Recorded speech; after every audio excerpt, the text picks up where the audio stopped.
মহালয়া পিতৃপক্ষের শেষে পূর্বপুরুষদের উদ্দেশ্যে তিলে জলে তর্পণ। অতীতের সাথে বর্তমানের মিলন নিজে হাতে হয়তো কখনো করিনি, তবে প্রতি বছরই দেখেছি টিভির পর্দায় মহালয়া শেষ হলেই মা একটা ব্যাগে তিল, গঙ্গামাটি, জবা ফুল রেডি করে দিত আর বাবা নিয়ে যেত তর্পণ করতে। আমিও সাথে যেতাম।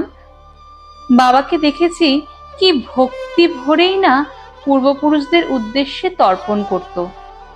প্রতি বছরের ন্যায় আজও আবার সেই মহালয়া, আবার ডালা সাজিয়ে তর্পণের উদ্দেশ্যে রওনা।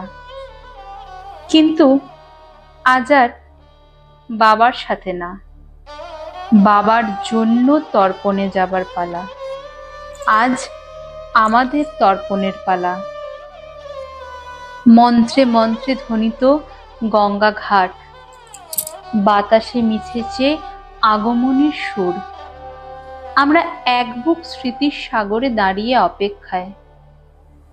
আজ এই ক্ষণেই হবে অতীতের সাথে বর্তমানের মিলন বন্ধন।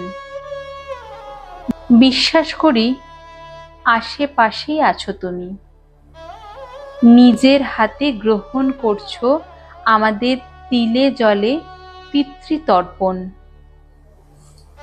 পিতা স্বর্গ, পিতা ধর্ম, পিতা হি পরমং তপঃ, পিতরি প্রীতিমাপন্নে প্রিয়ন্তে সর্বদেবতা নমঃ। নমঃ পিতৃ চরণেভ্যো নমঃ।